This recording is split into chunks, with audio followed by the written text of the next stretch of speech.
شعيرة دموية يفعلها الشيعة الإمامية.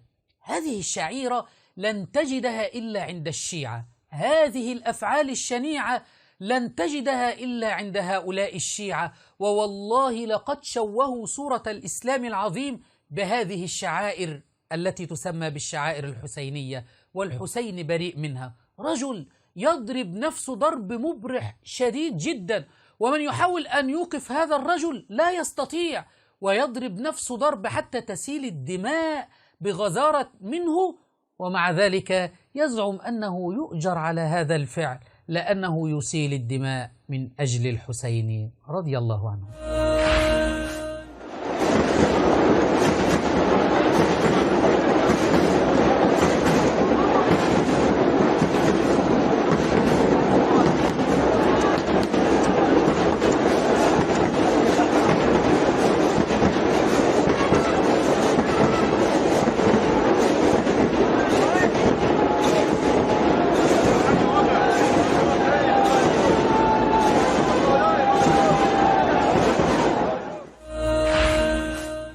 الشعائر الدموية ما هي إلا وساوس شيطانية إلى هؤلاء الشيعة الإمامية.